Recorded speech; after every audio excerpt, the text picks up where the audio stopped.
உங்கள தற்குறின்னு சொன்னா கோபப்படுறீங்கல்ல. ஆனா நீங்க பண்றதெல்லாம் பார்க்க எப்படி தெரியுது? தற்குறித்தனமா தானே தெரியுது. மணிக்கு ஒரு தடவை தற்குறிங்கிறத நிரூபிச்சுக்கிட்டே இருக்கீங்களேடா. எப்பதான் திருந்த போறீங்கன்னு அதிமுகவை சேர்ந்தவங்கல்ல திமுகவை சேர்ந்தவங்க தாவேகா தொண்டர்கள் மேல கடும் கோவத்துல இருக்காங்க. அப்படி தாவேகா தொண்டர்கள் இந்த தடவை என்ன சம்பவத்தை தான் பண்ணியிருக்காங்க, எதனால மறுபடியும் இதே பேர் அவங்க வாங்கிட்டு இருக்காங்கங்கிற எல்லா டீட்டெயிலையும் இந்த வீடியோல பாத்திரலாம்.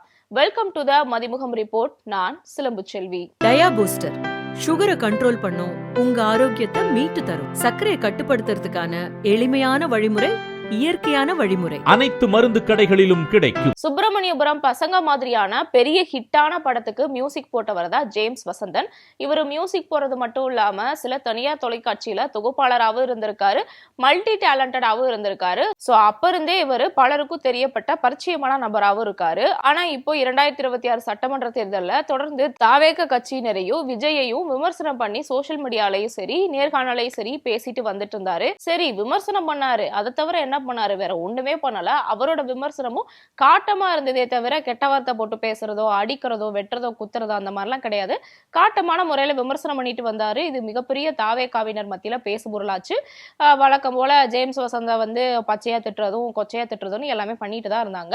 சோ இந்த நிலையில இப்ப என்ன ஆயிருக்குன்னா, விஜய் இருக்கக்கூடிய அதே நீலாங்கரை பகுதியில தான் ஜேம்ஸ் வசந்தனும் இருக்காரு போல. சோ அவரு சண்டேங்கிறனால லஞ்சுக்கு ஒய்ஃபோட போயிட்டு சாப்பிட்டு வரலான்னு சொல்லிட்டு ஹாப்பி மூடோட கார் எடுத்துட்டு கிளம்பியிருக்காரு. கிளம்பினவர் நீலாங்கரையில் இருக்கக்கூடிய ஒரு ஹோட்டல்ல சாப்பிட போயிட்டு 1 hour கழிச்சு வெளியே வராரு. அதாவது 1 மணிக்கு போனவர் 2 மணிக்கு வெளியே பாக்குறாரு.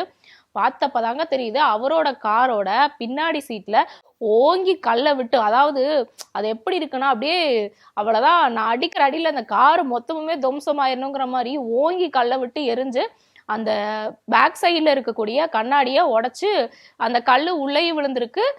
கல்லை போட்டு உடைச்சதோட சரி ஓடிட்டாங்க போல இருக்கு. ஸோ இந்த விஷயத்த பார்த்ததுமே ஜேம்ஸ் வசந்தன் அவர்கள் கண்டுபிடிச்சிட்டாரு. ஒன்று இது தற்குறிகளோட வேலையா தான் இருக்கும், இல்லைன்னா தருதலைகளோட வேலையா தான் இருக்கும். இவங்க 2 பேர்த்து தவிர வேற யார் அடிக்கிறதுக்கு சான்ஸே இல்லை. மிஞ்சி போனா இந்த சில இளைஞர்கள் இருப்பாங்கல்ல ரோட்ல ரகலை பண்ணிட்டு, அவங்க பண்ணியிருக்கிறதுக்கான வாய்ப்பு இருக்கு. ஆனா எனக்கு தெரிஞ்சு இவங்க 2 பேர் தான் சொல்லி இந்த நடந்த சம்பவத்தை ஒரு போஸ்ட் எடுத்து ஃபேஸ்புக்ல போட்டிருக்காரு. உடனடியாக காவல் நிலையத்துல இருந்து கூப்பிட்டு கம்ப்ளைண்ட் பண்ணுங்கன்னு சொன்னதுமே அவரும் கம்ப்ளைண்ட் பண்ணியிருக்காரு. கம்ப்ளைண்ட் பண்ணிட்டு பேட்டி என்ன கொடுத்திருக்காருன்னா, பொதுவாவே இந்த பிஜேபி ஆர்எஸ்எஸ் தான் இந்த மாதிரி ஒரு விமர்சனம் பண்றவங்களை அடிக்கிறது வெட்டுறது குத்துறது கொலை மிரட்டல் வர்றதுங்கிற லெவலுக்கு இறங்குவாங்க. இப்ப பார்த்தா புதுசா ஆரம்பிச்சிருக்க ஒரு கட்சியை சேர்ந்தவங்களும் அந்த வேலைக்கு இறங்க ஆரம்பிச்சிட்டாங்க. சோ ஆக மொத்தத்துல 2 பேத்துக்கு எந்த டிஃபரெண்ட்டும் இல்ல. இவங்க எப்பதான் திருந்த போறாங்கன்னு தெரியல. அதாவது ஒரு விமர்சனத்தை கூட ஏத்துக்க முடியாம, ஒரு தலைவனை விமர்சனம் பண்றதை கூட ஏத்துக்க முடியாம காரை கல்லை விட்டு அடிக்கிறாங்கன்னா இவங்களோட அரசியல் புரிதல் எந்த அளவுக்கு இருக்கு? இதனாலதான் நான் சொல்றேன், இவங்க ஒரு அரசியல் புரிதலட்ட ஒரு கூட்டம், ஒரு தொண்டர் கூட்டம்னு சொல்றேன் அப்படின்னு சொல்லியிருந்தாரு. அது மட்டும் இல்லாம நாளா ஒரு பக்குவப்பட்ட ஒரு நாகரிகமான அரசியல் களத்திலிருந்து வந்திருக்கேன். ஆனா இங்க பார்த்தா தாவேகாவை சேர்ந்தவங்க இந்த மாதிரியான வேலையை பார்த்திருக்காங்க. எனக்கு தெரிஞ்சு அவங்க பண்றதுக்கு தான் வாய்ப்பு இருக்கு. ஏன்னா சமீபமா நான் கொடுத்த இன்டர்வியூஸ்ல விஜய் அவர்களை தான் விமர்சனம் பண்ணி பேசியிருந்தேன், அவரவே ஒத்துக்கிட்டாரு. ஸோ அவங்க பண்ணியிருக்கதா எனக்கு தெரிஞ்ச வாய்ப்பு இருக்கு. மேலும் காவல்துறையினர்கிட்ட கம்ப்ளைண்ட் பண்ணியிருக்கேன். ஸோ அந்த கம்ப்ளைண்ட்டை அவங்க எடுத்துக்கிட்டு யார் என்னன்னு கண்டுபிடிச்சு சொல்லுவாங்க. என்னோட அனுமானத்தைப்படி தாவேக்காரவங்க பண்ணியிருக்கிறதுக்கு தான் 100% வாய்ப்பு இருக்குன்னு சொல்லியிருந்தாரு. ஸோ இதுதான் இப்ப பெரிய பேசு பொருளா இருக்கு. அதாவது அரசியலுங்கிறது எல்லாத்துக்குமே உட்பட்டதா, அரசியல் தலைவர்களும் எல்லாருக்கும் உட்பட்டவங்க தான். அவங்க முதலமைச்சரா இருந்தாலும் சரி, சிஎம்மா இருந்தாலும் சரி, பொதுமக்களும் விமர்சிக்கலாம், எல்லாருமே விமர்சிக்கலாம். ஏன்னா அவங்க நமக்கானவங்க, நமக்கு நல்லது பண்ணக்கூடியவங்க, விமர்சனத்துக்கு உள்ளாக்கப்பட்டவங்கிறனால எல்லா விதத்துல எல்லாருமே எல்லா விதத்திலும் விமர்சனம் பண்ணதான் செய்வாங்க. ஆனா நாகரிகமான முறையில விமர்சனம் பண்ணா அது ஆரோக்கியமானதுதான். அதுக்கேற்ற மாதிரி தலைவர்களும் தன்னை திருத்திக்கிறதோ இல்ல அந்த விஷயத்த அட்ரஸ் பண்ணி சரி பண்றதோன்னு எல்லாமே பண்ணிட்டு இருக்காங்க. இது காலங்காலமா நடக்கக்கூடிய விஷயம்.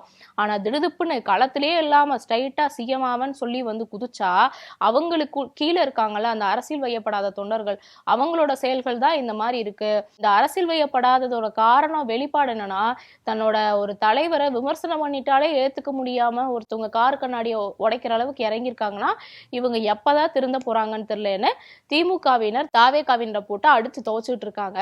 சரி, தொண்டர்கள் தான் இந்த மாதிரி இருக்காங்கன்னு பார்த்தா ரீசெண்டா வாக்கு கேட்கிறப்போ, அதாவது 18 வயசுக்கு மேல இருக்கவங்க தான் ஓட்டு போடணும்னு தேர்தல் ஆணையமே சொல்லுது. அதனாலதான் 18 வயசுக்கு மேல இருக்கவங்களே ஓட்டு போடுறோம். ஸோ 18 வயசு கீழ இருக்கவங்க ஓட்டு போட முடியாது. அப்ப விஜய் என்ன பண்ணாரு, அந்த குழந்தைங்களை தூண்டி விட்டு உங்க பேரண்ட்ஸை ஓட்டு போட சொல்லுங்க, இந்த மாதிரிலாம் அவர் பண்ணிட்டு இருந்தாரு.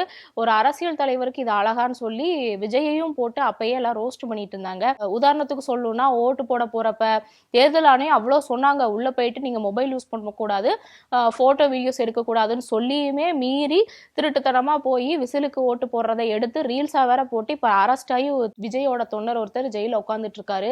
இது மட்டும் இல்லாமன்னு சிஎம்ஏ இன்னும் ஆகல, சிஎம் என்ன ஆகுறது, இன்னும் ஓட்டே இன்னும் எண்ணல, ஓட்டை என்றதுக்கு முன்னாடியே எங்க அண்ணன் தாங்க அடுத்த சிஎம்னு போஸ்டர் ஒட்டுறது என்ன, அமைச்சர்கள் லிஸ்ட்டை வெளியிடுறது என்ன, அப்புறம் வந்து ஒரு தொகுதியில் இருக்கக்கூடிய தாவேகா உறுப்பினர் வந்து எம்எல்ஏ ஆயிட்டாருன்னு போஸ்டர் ஒட்டுறது என்னன்னு தாவேகா தொண்டர்களோட அலப்பற தாங்களேன்னு முதிர்ச்சி அடைஞ்ச அரசியல்வாதிகளே இவங்களோட தலைவலி தாங்கலப்பான்னு உட்காந்து கிண்டல் பண்ணிட்டு இருந்தாங்க. ஸோ அந்த மாதிரிதான் இப்ப தாவேகா தொண்டர்களோட நிலைமை இருக்கு. அதாவது தன்னோட தலைவனை விமர்சனம் பண்றதுங்கிறது இது சாதாரண விஷயம் தான். எல்லா கட்சியை சேர்ந்தவங்களும் எல்லாரும் விமர்சனம் பண்ணிட்டு தான் இருக்காங்க. அப்படி பார்த்தா இங்க ஆண்டாண்டு காலமா அரசியல் இருக்கவங்கள வந்து ஆப்போசிட்ல இருக்கவங்க விமர்சனம் பண்ணுவாங்க, அதை அவங்க ஏத்துக்குவாங்க, இல்லைன்னா திருப்பி பதிலடி விமர்சனம் தருவாங்க. ஆனா அதுக்கு பதிலா இப்படி கள்ள விட்டு எறியறது இல்ல வேற ஏதாவது பண்றதுன்னா பண்ணதே கிடையாது. இப்படி ஒரு அரசியலுக்குள்ள வந்து புழங்காத ஒரு இளைஞர்கள் ஸ்ட்ரைட்டா வந்து அரசியலை ஃபேஸ் பண்றப்போ ஒரு ஃபேன் பாய் மாதிரி, அதாவது என் தலைவன் ஏதாவது சொல்லிட்டே ஆனவன் அவ்வளவுதான் முடிச்சிருவேன் அப்படிங்கிற மாதிரி இறங்கி இந்த மாதிரி சின்ன பிள்ளைத்தனமா பண்ணிட்டு இருக்காங்கன்னு தான் பலரும் விமர்சனம் பண்ணிக்கிட்டு இருக்காங்க. ஆல்ரெடி விஜய் கட்சி ஆரம்பிச்சதுல இருந்தே ஏகப்பட்ட விமர்சனம் வந்துட்டு இருக்கு. சரி, அவரு மூலியமா அவரு பண்ற தப்புனாலதான் இந்த மாதிரி நடக்குதுன்னு பார்த்தா அவரோட தொண்டர்களும் பத்தாதுக்கு அவங்க பங்குக்கு தலைவா நான் பண்றேன்னு சில வேலை பண்றாங்க. அது மேலும் கட்சி மேல வந்து ஒரு அவநம்பிக்கையை தான் ஏற்படுத்துது. இந்த மாதிரி ஒரு அரசியல் புரிதல் இல்லாத தொண்டர்களோ அரசியல் முதிர்ச்சியற்ற ஒரு தலைவரோ தமிழ்நாட்டை ஆண்டா தமிழ்நாட்டோட நிலைமை என்ன ஆகும் வேற தெரியலங்கிறதா பலரோட கவலையாவும் இருக்கு. அது மட்டும் இல்லாம விஜய் அடிக்குறுக்கா சொல்லுவாரு, என்ன சொல்லுவாரு, அதாவது திமுகவுக்கும் பாஜகவுக்கும் அண்டர் கிரவுண்ட் டீலிங் இருக்கு, ரெண்டு பேரும் ஒண்ணுதான் வெவ்வேறு கிடையாதுன்னு அடிக்குறுக்கா சொல்லுவாரு. அதாவது ஜேம்ஸ் வசந்தனோட சம்பவத்துக்கு அப்புறம் நம்மளுக்கு என்ன தெரிய வருதுன்னா, அதாவது ஆர்எஸ்எஸ் பிஜேபிக்கும் தாவேகாவுக்கும் எந்த வித்தியாசமும் இல்லை. ஏன்னா ஒரு விமர்சனம் வச்சாலே இவங்களும் கலவரத்துல இறங்குவாங்க, இப்ப பார்த்தா இவங்களும் கலவரத்துல இறங்க ஆரம்பிச்சிட்டாங்க. சோ ரெண்டு பேரும் ஒண்ணுக்குள்ள ஒண்ணு. அப்ப இவங்க ரெண்டு பேத்துக்கு தான் வந்து அண்டர் கிரவுண்ட் டீலிங் இருக்கு போல இருக்குல்ல, விஜய் தெரியாம மாத்தி சொல்றாரு போல இருக்கு, திமுகவுக்கும் பாஜகவுக்கும் அண்டர் கிரவுண்ட் டீலிங் இருக்குன்னு.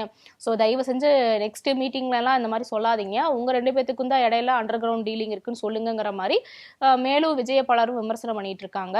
சரி, ஓகே, நீங்க சொல்லுங்க, ஒரு காட்டமான விமர்சனத்தை சோசியல் மீடியால வச்சதுக்காக சோசியல் மீடியாலேயும் அவர் ஆபாசமா பேசுனது மட்டும் இல்லாம தேடி கண்டுபிடிச்சு வந்து கார் கண்ணாடியை உடைக்கிற அளவுக்கு இவ்வளவு தரக்குறைவான அளவுக்கு தாவேகா தொண்டர்கள் இறங்கிட்டாங்க. அப்படி ஒருவேளை தாவேகா தொண்டர்கள் தான் இந்த வேலையை பண்ணியிருந்தாங்கன்னா அவங்களோட செயல்பாடை பத்தி நீங்க என்ன நினைக்கிறீங்கன்னு மறக்காம உங்க ஒப்பீனியனை கமெண்ட்ல சொல்லிட்டு போங்க.